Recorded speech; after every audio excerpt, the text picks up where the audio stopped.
전주시 덕진구의 작은 주택가. 김영숙은 여느 날처럼 새벽 5시에 눈을 떴다. 오늘은 특별한 날이었다. 생일이었다. 64. 그 나이에 무슨 생일이냐는 말도 있지만 어쨌든 마음 한켠에는 기대가 있었다. 아들 준호가 오기로 했기 때문이다. 전화를 자주 하지 않았던 요즘이지만 일에 바쁘다는 말로 넘겼다. 어쩌면 아내와 사이가 안 좋다는 말도 슬쩍 흘렸었다. 그래도 오늘은 다르리라 생각했다. 그래야 했다. 그녀는 미역국을 끓였고 소박하게 식탁을 차렸다. 2개의 그릇, 2개의 수저, 혼자 사는 집에선 보기 힘든 풍경이었다. 점심 무렵이 되었을 때 여전히 전화는 울리지 않았다. 그녀는 혼잣말로 괜찮다고 했다. 바쁠 수도 있지. 차가 막힐 수도 있고 깜빡했을 수도 있다. 그래도 올 거라고 믿었다. 오후 3시쯤 초인종 소리가 울렸다. 문을 열자 준호가 서 있었다. 마트 꽃다발을 손에 들고. 어릴 때 뭔가 잘못했을 때 지었던 익숙한 표정. 축하한다는 말과 함께 서툰 웃음을 지었다. 영숙은 속이 쓰렸지만 아무 말하지 않았다. 그냥 그래도 와준 게 다행이라며 마음을 다독였다. 엄마 옷 좀 입어요. 점심 예약했어요. 그 말에 그녀는 그저 고개를 끄덕였다. 별다른 의심은 없었다. 좋아 보이고 싶어 단정하게 입고 발이 아픈 구두도 꺼냈다.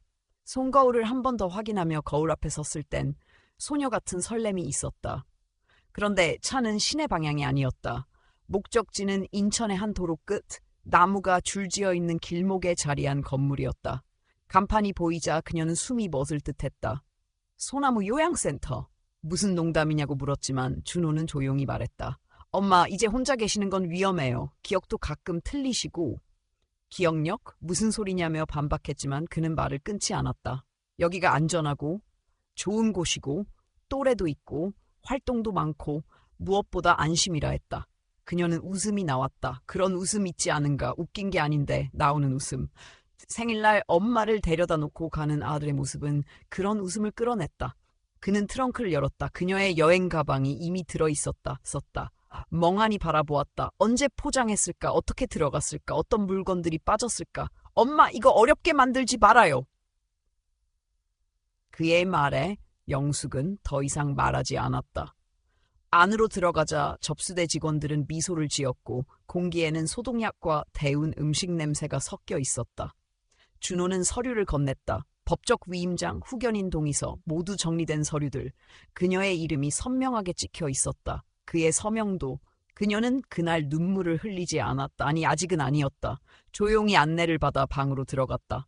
창문은 벽을 마주하고 있었고 침대는 높낮이를 조절할 수 있었다. 벽지는 베이지색이었다. 생일 선물치고는 썰렁했다. 외투도 벗지 않은 채 침대에 앉아 있었다. 몇 시간이 지났다. 꽃다발을 열어보았다. 차 안에 오래 있었는지 이미 시들어 있었다. 그 모습이 꼭 지금 자신의 모습 같았다. 그날 밤은 길었다. 복도 끝에서 간호사의 발소리가 들렸고 멀리선 텔레비전 소리가 희미하게 들렸다. 침대는 너무 딱딱했고 시트는 표백제 냄새가 났다.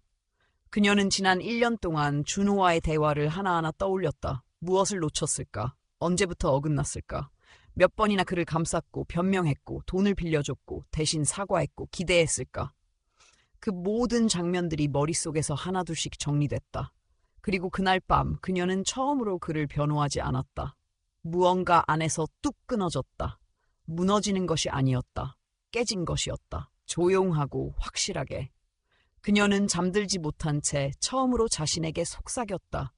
여기서 이렇게 사라지지 않겠다고. 아무도 그녀를 기억하지 않는 곳에서 잊혀지는 인생을 끝으로 만들지 않겠다고. 그녀는 혼자가 아니었다. 잃어버린 것도 아니었다. 단지 아직 아무도 몰랐을 뿐이었다. 그 다음 날 그녀는 조용히 일어났다. 그리고 그때부터 되돌릴 수 없는 어떤 일이 시작되었다. 이틀째 되던 날 김영숙은 식사를 거부했다. 누가 보면 단식 투쟁이라 생각했을지도 모른다. 하지만 이유는 달랐다. 도저히 목으로 넘어가지 않았다. 음식 때문도 아니었다. 그보다도 더 씁쓸하고 차가운 무엇이 목을 막았다. 사람이 쓸모없다고 여겨지는 순간 그 감정은 생각보다 훨씬 깊게 조용히 망가뜨린다. 아이를 키우고 가정을 지키고 수십 년을 살아온 사람이 어느 날 한순간에 숫자 하나로 정리되는 현실은 참혹했다. 요양원 직원들은 대체로 친절했다. 그러나 그 친절함조차 부담스러웠다. 어르신, 우리 예쁜 어머니라며 다가오는 말투 속엔 진심이 아닌 습관이 담겨 있었다. 아무도 그녀에게 묻지 않았다. 무엇을 좋아하는지, 어떤 삶을 살았는지, 무슨 책을 읽었고 어떤 음악을 들었는지. 그저 또 한 명의 환자, 나이든 여성, 기억이 흐릿해지는 존재로만 대했다. 그녀는 아직 아무것도 잊지 않았는데도 같은 방을 쓰는 도리스라는 여성은 하루 대부분을 잠으로 보냈다. 코를 골고 때때로 이름 모를 사람의 이름을 중얼거렸다. 이야기할 기회는 드물었지만 영숙은 그녀의 중얼거림에 귀를 기울였다. 누구에게도 찾아오지 않는 사람. 그 상실의 무게는 말하지 않아도 전해졌다. 어쩌면 그녀 자신과 닮았는지도 모른다. 그렇게 하루하루가 흘렀다. 영숙은 의식적으로 정신을 붙잡으려 했다. 복도에 놓인 십자 말풀이를 풀었고 공용 TV에서 뉴스를 챙겨봤다. 예전에 읽었던 책을 다시 꺼내 읽었다. 이미 내용을 다 알고 있었지만 문장 하나하나에 집중하며 생각을 정리했다. 하지만 마음속 어디선가 더 깊고 어두운 무게가 점점점 가라앉고 있었다. 그곳은 조용했고 생각이 많아지기에 딱 좋은 장소였다. 넷째 날 오후 예상치 못한 얼굴이 나타났다. 젊은 간호사 하나가 대체 근무로 들어왔다. 머리는 단정히 묶였고 눈빛은 또래들보다 한결 부드러웠다. 이름은 민희라 했다. 처음엔 평범한 혈압 체크였다. 그런데 그녀는 고개를 갸우뚱하며 말을 건넸다. 어르신, 여기 계실 분 같지 않아요. 영숙은 놀랐다. 그 말투는 단순한 위로가 아니었다. 진심이었다. 민희는 말을 아끼지 않았다. 많은 노인분들이 도움을 필요로 하는 건 사실이지만 영숙은 그중 누군가와는 다르다고 했다. 생각이 또렷했고 말이 논리적이었다. 그 눈빛은 오래전 교직 시절 학생들의 가능성을 알아봐주던 자신의 눈과 닮아 있었다. 영숙은 그제야 처음으로 입을 열었다. 조심스럽고 절제된 말투로. 아들 이야기, 기억 이야기, 그리고 이곳에 오게 된 날의 이야기. 그녀는 울지 않았다. 대신 목소리는 낮고 단단했다. 민희는 그 말을 조용히 들었다. 중간에 끼어들지 않았고 위로나 조언도 하지 않았다. 그저 귀를 기울였다. 시간이 흘렀고 민희는 조용히 자리를 떴다. 그런데 그날 밤 다시 그녀가 찾아왔다. 손에 뭔가를 들고 있었다. 종이 한 자엔 복권이었다. 2주 전 날짜가 찍혀 있었다. 지나가신 환자분 성경책에서 나왔어요. 아무도 찾지 않아서요. 민희는 그렇게 말하고 사라졌다. 영숙은 웃었다. 오래된 퍽퍽한 웃음이었다. 지금 상황에서 복권이라니. 그래도 지루함과 절망은 이상한 짝꿍이다. 결국 그녀는 밤늦게 공동 휴게실에 구형 컴퓨터를 켰다. 번호를 입력하고 결과를 확인했다. 화면에 숫자가 떴다. 그녀는 2번, 3번 같은 줄을 다시 읽었다. 80억, 자그마치 80억 원. 숨이 멎는 듯한 순간이었다. 감정은 기쁨도 놀람도 아니었다. 두려움이었다. 말로 할 수 없는 갑작스러운 전율. 만약 준호가 알게 된다면, 이곳 사람들이 알게 된다면 그녀는 그 결과 페이지를 출력해 작게 접어 속옷 속에 숨겼다. 그 다음 날 민희를 불렀다. 조용히 눈짓으로. 법률 상담 받을 수 있는 사람을 알고 있나요? 이유는 묻지 않았다. 민희는 고개를 끄덕였다.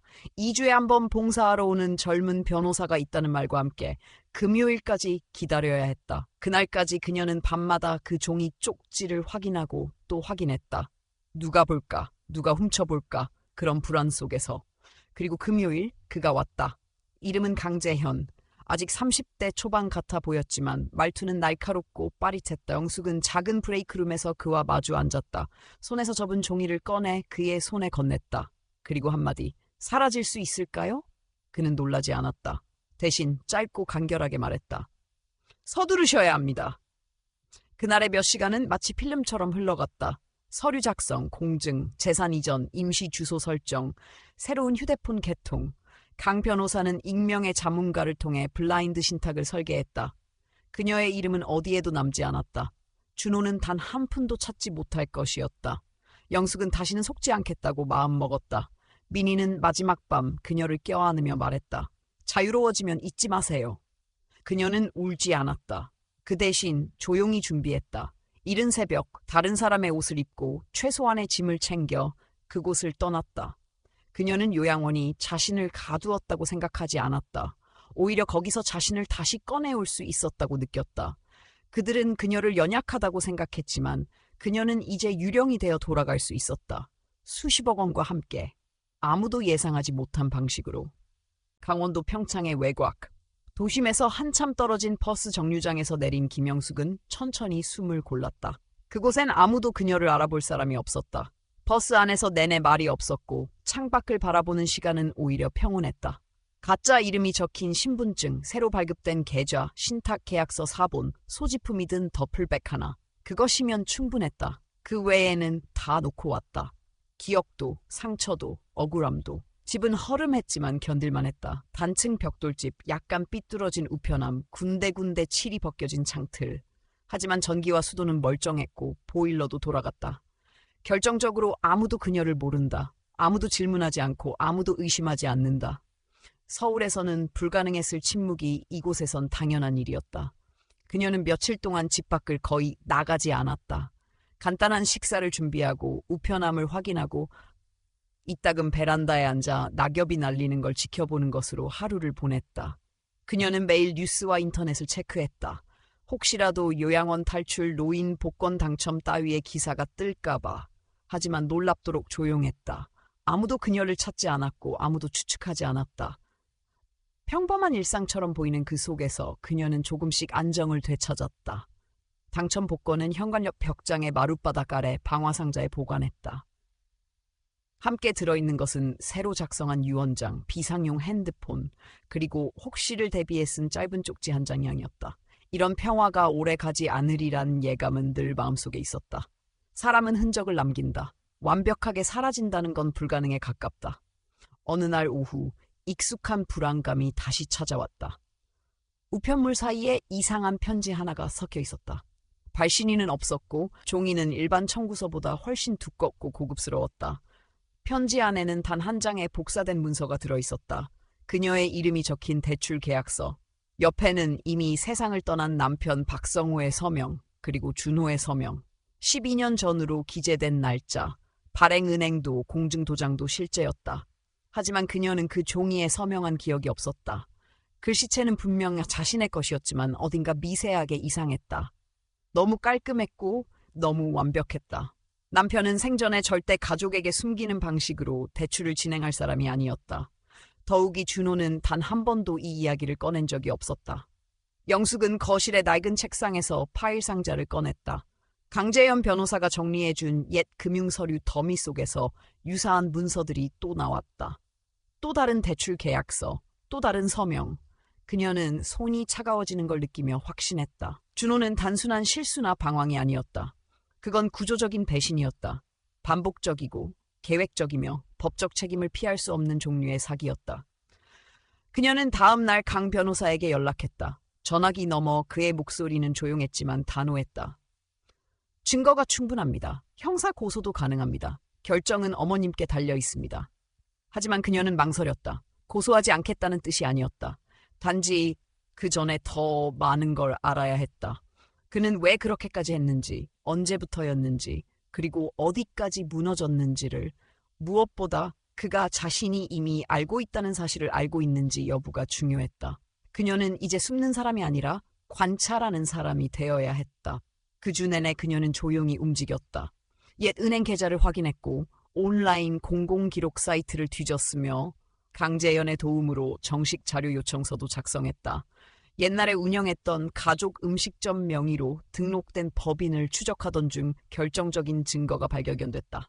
준호는 그 오래된 법인을 이용해 2년 전 고금리 사업자 대출을 받은 사실이 있었다.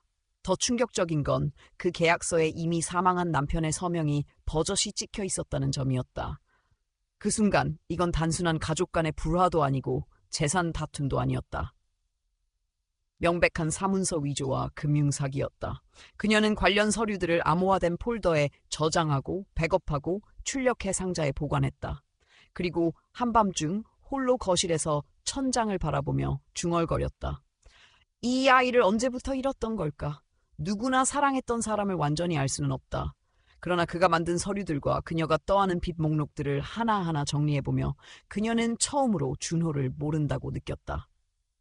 지금 그녀가 마주한 사람은 아들이 아니라 오랜 세월 속에서 자라난 이기심의 결정체였다. 이제 그녀는 숨어있지 않았다. 움직이고 있었다. 그가 모르는 방식으로, 그가 상상하지 못할 경로로. 그리고 그는 곧 알게 될 것이다. 더 이상 자신이 모든 것을 통제할 수 있는 위치에 있지 않다는 것을. 그녀는 더 이상 약한 존재가 아니었다. 이름도, 돈도, 기억도 이제는 모두 그녀가 지키고 있었다. 다음 수는 그녀가 먼저 둘 차례였다. 며칠 뒤 또 한 통의 편지가 도착했다. 이번에는 더 정교했다. 봉투에는 여전히 발신인이 없었지만 우표는 서울 강남구에서 찍혀 있었다. 안에는 여러 장의 문서 복사본이 들어있었다. 등기부 등본, 계약서, 대출 상환 내역, 그리고 낯선 회사의 사업자 등록증. 모두 김영숙의 이름이 포함돼 있었다. 가장 최근의 문서는 3달 전으로 기재되어 있었고 대출금은 아직도 연체 중이었다. 그녀는 숨을 죽인 채 문서를 한 장씩 넘겼다. 계약일자, 계좌번호, 도장, 서명, 그리고 반복되는 이름, 박준호. 그녀는 모든 문서를 식탁에 펼쳐놓고 노트북을 열었다. 검색창에 조심스럽게 아들의 이름을 입력했다. 결과는 예상보다 빨랐다. 인터넷 기사 하나가 떴다. 전직 세무 컨설턴트 박준호, 조세 포탈 혐의로 내사 착수. 기사에는 이름만 있었고 얼굴은 없었다. 하지만 그녀는 직감했다. 그 기사의 박준호는 자신의 아들이 맞다고. 본문 속엔 고령자 명의 도용 의혹, 사망자 주민등록번호 사용 정황 같은 문구들이 있었다. 그녀는 잠시 모니터를 바라보다 조용히 창을 닫았다. 이젠 확실했다. 그녀는 그냥 버림받은 게 아니었다. 조용히 제거되고 있던 중이었다. 재산, 명의, 권리.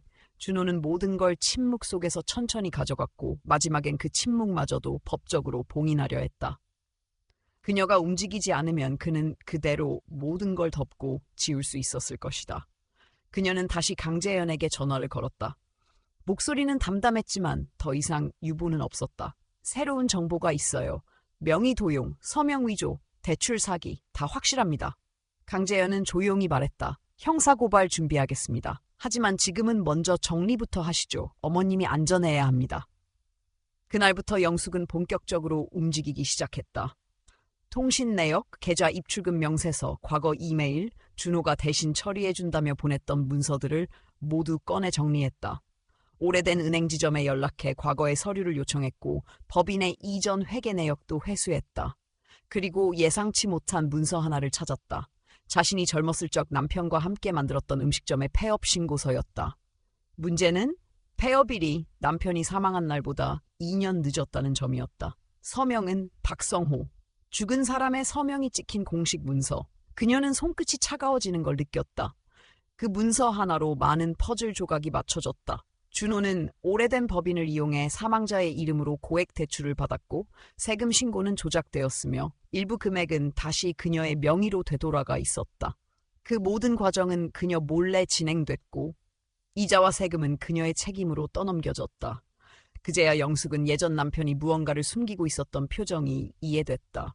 밤마다 말없이 창밖을 보던 눈빛, 돈 이야기를 피하던 침묵, 여행을 취소했던 그 해, 여름. 다 준호 때문이었다. 그녀는 서류들을 스캔해 암호화 폴더에 저장했다. 두 곳의 외장하드에 각각 백업했고 출력본은 화재 방지, 금고에 넣었다. 바닥 아래에 보관된 상자에는 이제 새로운 파일이 추가되었다. 박준호 불법 기록 1. 처음이자 시작이었다. 하지만 영숙은 이게 끝이 아니라고 느꼈다. 더 나올 것이다. 더 깊고 더 무거운 진실이. 그날 밤 그녀는 노트북 앞에 앉아 파일 하나를 복사했다. 그리고 새로 만든 이메일 주소로 보냈다. 받는 사람, 대한민국 법무부 국민제보센터. 이름 없이 IP 추적이 불가능한 방식으로. 제목은 단순했다. 노인 명의 도용 및 사기 관련 내부 자료. 보낸 직후 아무 감정도 들지 않았다. 복수를 한 것도 아니고 정의감을 실현한 것도 아니었다. 그저 반드시 해야 할 일을 했을 뿐이었다. 그 후로 며칠간 아무 소식도 없었다. 그러나 그녀는 촉이 있었다. 그도 느끼고 있을 것이다. 무언가가 어긋났다고, 누군가가 알고 있다고. 그리고 그것은 곧 공포가 되어 돌아갈 것이다. 모를 수가 없다. 조용한 공포는 누구보다도 잘 아는 자에게 가장 먼저 도달한다. 영숙은 그 밤 오랜만에 거실 불을 끄고 소파에 앉았다. 창문 밖으로는 바람 소리만 들렸다. 불안했지만 두렵지 않았다. 오히려 낯익은 감정이었다. 과거에 무시했던 촉, 감쌌던 말들, 눈 감았던 순간들, 이제는 다 꿰뚫어 보였다. 그녀는 더 이상 방어하지 않았다. 대신 공격을 준비했다. 그녀는 이번엔 피해자가 아니라 증인이 될 준비를 마쳤다. 누군가를 지목하기 전에 스스로를 증명할 수 있도록 더 이상 아들의 이름으로 설명되는 여생이 아니었다. 이제는 김영숙이라는 이름 아래 다시 시작되는 삶이었다. 조용히, 하지만 흔들림 없이. 그로부터 보름 뒤 서울중앙지방법원에서 등기 우편 하나가 도착했다. 받는 사람은 김영숙. 수취 확인 사인을 하고 우편물을 받아든 순간 그녀는 이미 무언가 직감했다.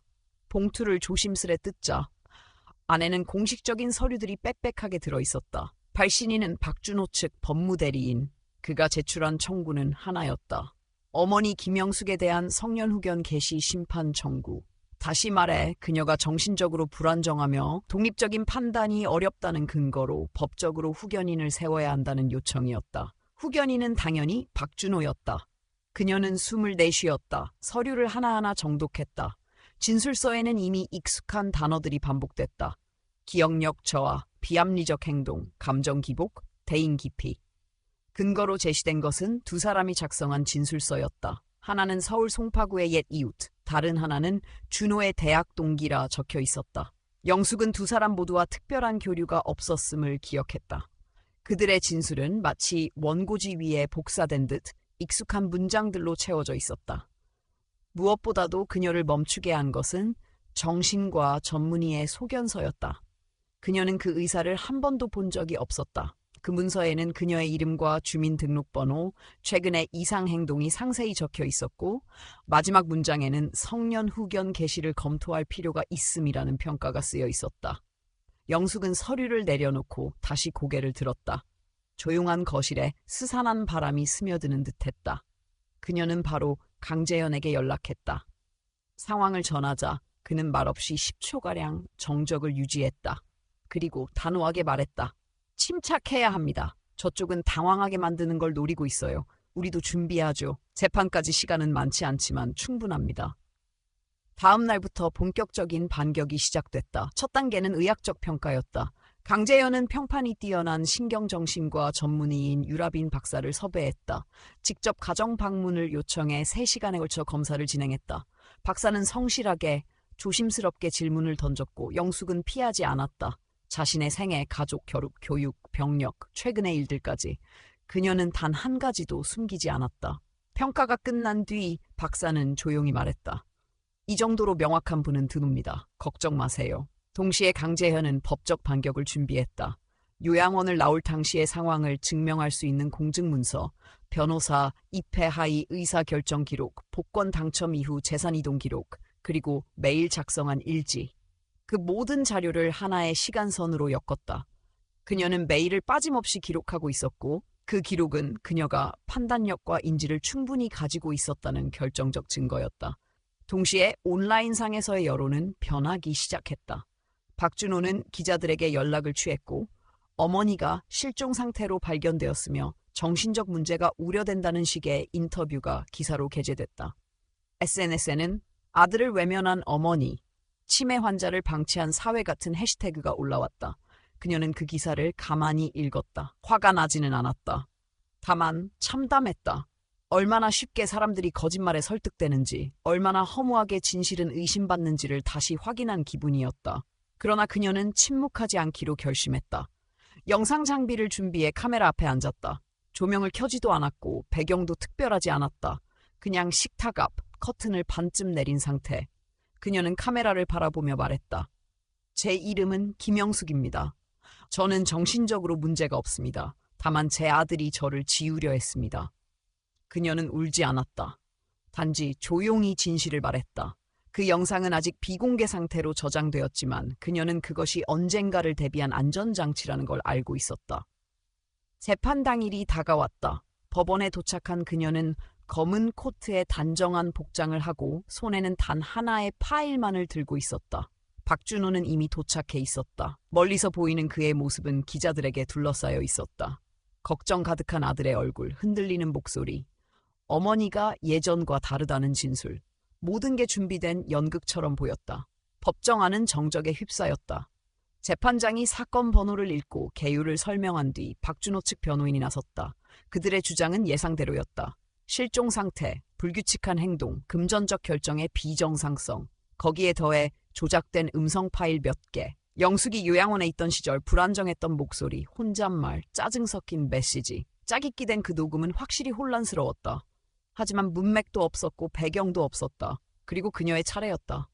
조용히 일어나 단상에 섰다. 제 이름은 김영숙입니다. 저는 올해 64살이며 정신적으로 완전한 상태입니다. 그녀는 준비해온 문서를 재판장에게 건넸다. 라빈 박사의 평가서, 서명된 진단서, 그리고 판단 능력에 이상이 없다는 공식 문장. 변호인은 재판장에게 시간선을 정리한 프레젠테이션을 넘겼다. 그녀가 어떤 결정을 언제 했고 그 기록이 어떻게 일관된지를 상세히 설명했다. 끝으로 그녀는 말했다. 저는 아들이 저를 법적으로 죽이려는 시도를 했다고 생각합니다. 제 목소리, 제 권리, 제 재산, 제 삶, 그것들을 다시 제 손으로 돌려놓기 위해 여기에 섰습니다.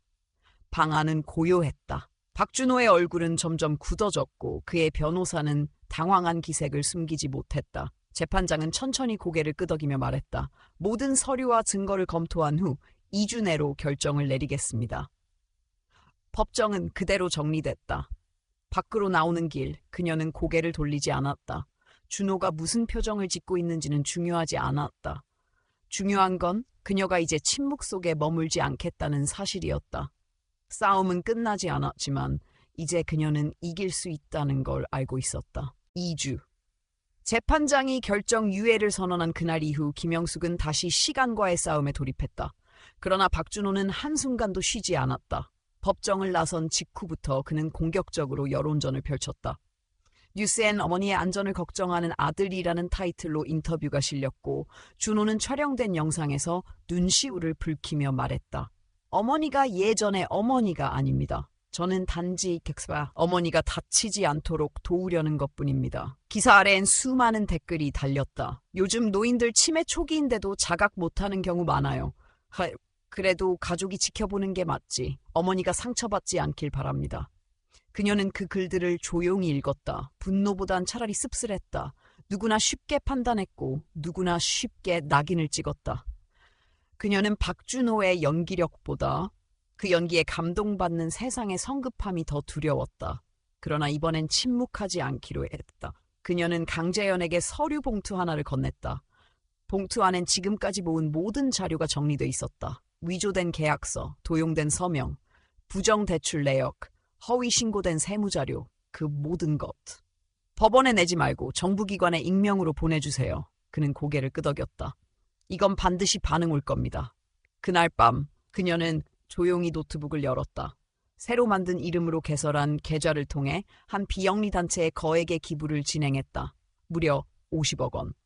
단체 이름은 시니어 정의연대. 고령층의 금융 및 법률 피해를 지원하는 단체였다. 기부자는 익명. 단체는 며칠 후 새로운 캠페인을 시작했다. 타이틀은 사라진 목소리들. 첫 영상엔 이런 문구가 뜨고 있었다. 한 여성, 요양원에 감금되다. 자녀의 이름으로 삶을 도둑맞다.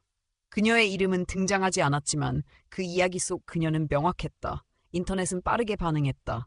기사 댓글에는 반전의 조짐이 보였다. 뭔가 이상해. 왜 아들이 먼저 언론을 선점했지? 요양원에 멀쩡한 어르신을 데려다 놨다고? 혹시 진짜 문제가 있는 건 아들 쪽 아냐? 해시태그는 뒤바뀌었다. 목소리를 찾자 할머니의 이야기 박준호 의혹. 여론은 균열을 일으키기 시작했다. 그 무렵 예상치 못한 일이 벌어졌다.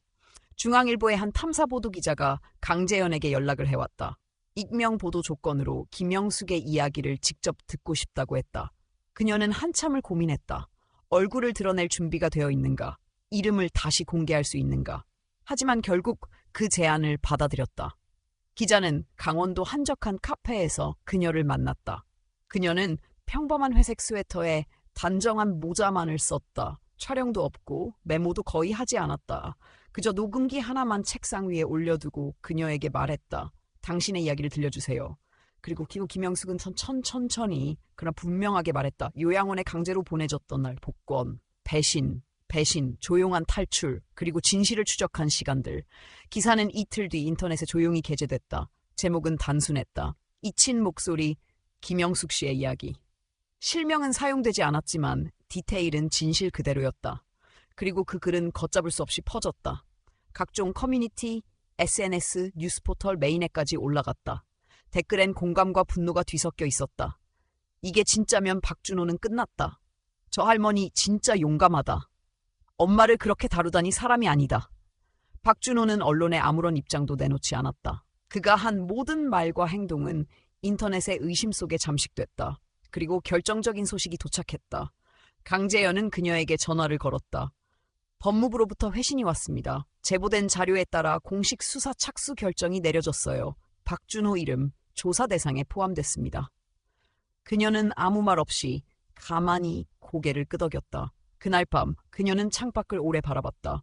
마음속에 쌓여있던 것들이 조금씩 녹아내리는 듯했다. 하지만 그녀는 웃지 않았다. 승리가 아니라 과정이었다. 이제 시작일 수도 있었다. 여전히 그는 자신의 거짓말을 믿고 있을지도 모른다. 세상이 그를 지켜보고 있다는 사실조차 깨닫지 못한 채 언제든 다시 조작할 수 있다고 착각하고 있을지 모른다. 그러나 진실은 조용히 퍼지며 상대의 발목을 잡는다. 그리고 지금 진실은 그의 그림자를 밟기 시작했다. 법원은 아직 결정을 내리지 않았지만 세상은 움직이기 시작했다. 이제 남은 건 진짜 마침표를 찍는 일이었다. 그리고 그녀는 그 순간을 기다리고 있어 조용히 끝까지 흔들림 없이. 두 번째 신문 당일 법원 앞은 어지럽도록 조용했다. 바람은 차가웠고 하늘은 맑았지만 희미하게 뿌연 기운이 감돌았다. 김영숙은 단단한 마음으로 법정에 들어섰다. 이번엔 그녀가 먼저였다. 강재현은 재판장의 요청에 따라 직접 서류를 책상 위에 하나씩 올려놓았다. 첫 문장은 짧았다. 명확한 정신 상태를 가진 성인 여성입니다. 이어진 설명은 그보다 길고 분명했다. 정신과 진단 결과, 독립적인 재산 관리 내역, 통신 기록, 공증된 후견인 위임 철회 문서까지. 그 모든 것이 시간순으로 정리된 자료 안에 담겨 있었다. 그리고 결정적인 마지막 문서. 박준호의 이름이 공식적으로 포함된 금융사기 및 명의도용 혐의에 대한 정부 수사 착수 통보서였다. 재판장의 눈썹이 천천히 올라갔다. 박준호의 변호인은 즉각 반박하려 했지만 재판장은 조용히 손을 들었다. 지금은 청구인의 발언을 듣겠습니다. 박준호는 천천히 일어났다. 어딘가 지친 듯한 표정. 하지만 여전히 연기는 이어졌다. 어머니를 사랑합니다. 그래서 걱정됐습니다.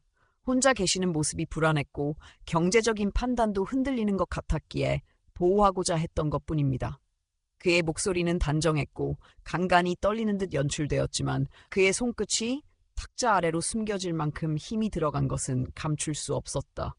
그는 계속 말했다. 어머니가 이렇게 변하실 줄 몰랐습니다. 저를 오해하고 계세요. 그때 김영숙이 자리에서 일어났다. 단 한 문장으로 그의 말을 끊었다.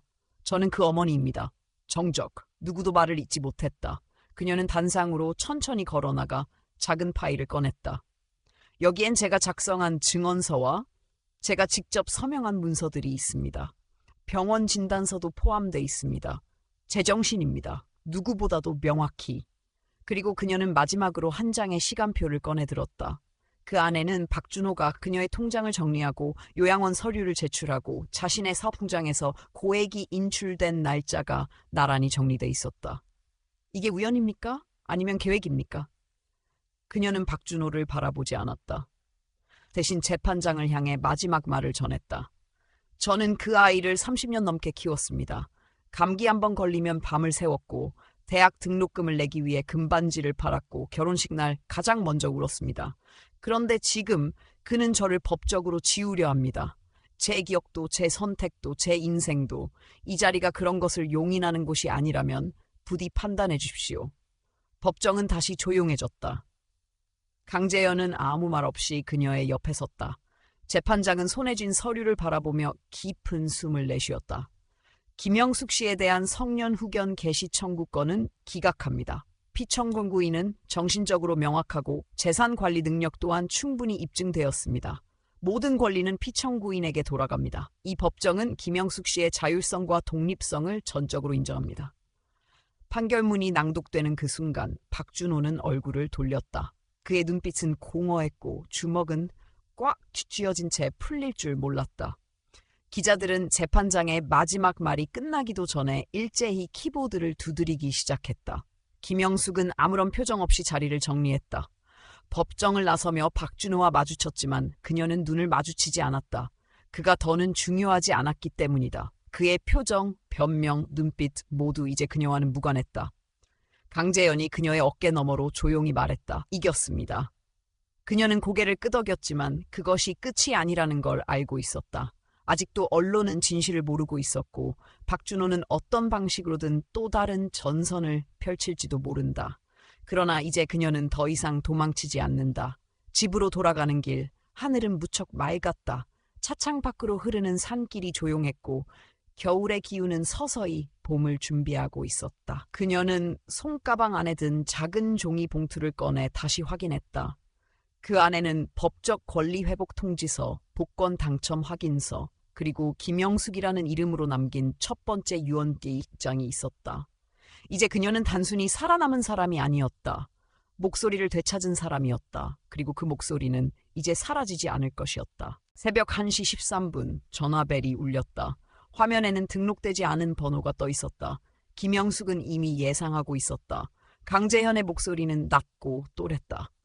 결정 났습니다. 박준호 공식 기소됐습니다. 금융사기, 명의도용, 조세 포탈 혐의까지 포함됐습니다. 그녀는 대답하지 않았다. 그저 창밖을 바라보며 한참을 가만히 있었다. 그 순간의 감정은 승리가 아니었다. 해방도 아니었다. 그저 예정되어 있던 일이 제자리에 놓인 느낌이었다. 세상은 언제나 늦게 움직이지만 결국엔 움직인다는 것. 이틀 후 뉴스는 빠르게 반응했다. 자녀가 노모 명의로 80억 대출 사기, 피해자는 복권 당첨자, 유명 치매 청구 사건 반전의 결말. 그녀의 이름은 직접 언급되지 않았지만 누구나 그 이름을 알고 있었다. 박준호는 보석금으로 풀려났지만 언론은 그를 가만두지 않았다. 거래처는 끊겼고 카드사는 한도를 동결했으며 아내는 공식적으로 이혼을 준비 중이라는 보도가 나왔다. 그가 쌓아올린 삶은 조용히 하지만 확실하게 무너지고 있었다. 김영숙은 조용히 텔레비전을 껐다. 그녀는 누구의 몰락에 기뻐하지 않았다. 분노는 오래전 버렸고 복수는 우선순위가 아니었다. 살아남는 것, 자신을 증명하는 것, 그리고 다시 쓰는 것. 그것이 그녀가 선택한 길이었다. 며칠 뒤 평창 읍내의 작은 마트에 들른 그녀는 의외의 인사를 받았다. 계산대 직원이 조심스럽게 말했다. 저희 외할머니가 감사 인사 꼭 전해달라고 하셨어요. 할머니 이야기 보고 용기 내서 집 나왔대요. 그날 저녁 우편함 안에 편지 한 통이 들어있었다. 손글씨로 쓰인 짧은 문장이 적혀 있었다. 당신의 이야기가 우리 가족을 구했습니다. 감사합니다. 그녀는 그 편지를 조용히 접어 작은 상자에 넣었다. 상자 안에는 그동안 받은 모든 손편지, 응원의 쪽지, 그리고 변호사에게 보냈던 마지막 정리 문서까지 들어있었다. 그건 이제 그녀의 증거가 아닌 유산이 되어가고 있었다. 그날 밤 강재현이 찾아왔다. 그는 서류 한 뭉치를 내밀었다. 이제 공식적으로 재단 설립 가능합니다. 정관, 기부금 관리 시스템, 법적 자문위원단까지 확보했습니다. 김영숙은 파일을 넘겨보며 조용히 말했다. 이름은 영숙 프로젝트가 아니에요. 그럼요? 나중의 목소리들, 아직 말하지 못한 사람들을 위해서요. 재단은 곧 공식 출범했다. 고령자 법률 지원, 사적 감금 사례 변호 지원, 명의 도용 예방 교육, 그리고 긴급 통화센터 운영. 첫 해 예산은 그녀의 복권 당첨금에서 충당됐다. 이름을 드러내지 않았지만 모두가 알고 있었다. 그 중심에 있는 사람이 누구인지를. 한겨울 그녀는 다시 인천 소나무 요양원을 찾았다. 그곳은 전과 달리 따뜻한 느낌이 감돌았다. 민희는 여전히 그곳에서 일하고 있었고 그녀를 보자마자 달려나왔다. 요양원은 밝아졌고 식사는 따뜻했고 직원들은 진심을 담아 인사했다. 그녀는 조용히 입을 열었다. 나를 기억해달라는 게 아니에요. 다만 여기에 있는 분들이 잊히지 않기를 바랍니다. 그날 오후 작은 강연이 열렸다. 김영숙은 무대도 없이 그냥 원내 활동실에서 말을 시작했다. 목소리는 크지 않았고 눈빛은 흔들림이 없었다. 당신들은 부담이 아닙니다. 누군가에게 짐이 아니라 한 사람의 이름이고 역사입니다. 아무도 말하지 않아도 여러분은 끝나지 않았습니다. 조용한 박수가 이어졌다. 누군가는 고개를 끄덕였고 누군가는 조용히 눈을 감았다. 그녀는 누구보다 그 침묵의 의미를 알고 있었다. 집으로 돌아온 그날 밤 그녀는 벽난로 앞에 앉았다. 고양이는 무릎 근처에서 웅크려 있었고 난로 위에는 차가 데워지고 있었다. 작은 나무 상자를 꺼내 그 안에 넣어둔 편지 하나를 꺼냈다. 자필로 쓴 자신에게 보내는 편지였다. 영수가 넌 미친 것도 아니고 순진한 것도 아니야. 그냥 너무 사랑했을 뿐이야. 너무 믿었고, 너무 참았고, 너무 오래 기다렸지. 하지만 결국 너는 너를 구해냈어. 나는 그게 자랑스러워. 아주 많이. 그녀는 편지를 접어 벽난로 위에 올려두었다. 눈은 조용히 내리고 있었다. 차가운 세상은 여전했지만 그 안에서 한 사람의 이름은 흔들림 없이 자리 잡았다. 그녀는 이제 더는 숨지 않았다. 더는 말하지 못하지 않았다. 더는 지워지지 않았다. 그리고 그 이름, 김영숙. 그건 단지 누군가의 어머니가 아닌 다시 시작한 사람의 이름이었다. 오늘 이야기에 귀 기울여 주신 여러분께 진심으로 감사드립니다. 이 이야기는 단지 한 사람의 인생이 아닌 우리 사회의 수많은 침묵 속에 있는 목소리를 대변하는 이야기였습니다. 나이가 들었다는 이유로 또는 약해졌다는 이유로 누군가가 존엄을 잃어도 된다는 법은 없습니다. 사랑하는 가족에게조차 외면당하고 기억에서 지워질 뻔한 한 사람이 어떻게 다시 자신의 이름을 찾아갔는지 그 길은 외롭고도 길었습니다. 하지만 그 안에는 희망이 있었고 용기가 있었습니다. 그리고 무엇보다 진실은 언젠가 반드시 드러난다는 사실을 다시 한번 확인할 수 있었습니다. 이 이야기를 통해 여러분께서도 한 번쯤은 주위를 돌아보는 계기가 되셨기를 바랍니다. 우리가 살아가는 이 사회가 누군가를 쉽게 지우지 않고 또 누군가의 침묵을 당연하게 여기지 않는 곳이 되기를 소망합니다. 저희 채널은 이런 진실하고 울림 있는 이야기들을 전하는 데 의미를 두고 있습니다. 이 여정을 함께하고 싶으시다면 아래에 좋아요를 눌러주시고 여러분의 생각과 감상을 댓글로 남겨주세요. 그리고 채널을 구독해주시면 더욱 많은 이야기로 찾아뵐 수 있습니다. 함께해주셔서 고맙습니다. 여러분의 귀한 시간이 결코 헛되지 않도록 계속 정직하게 이야기하겠습니다.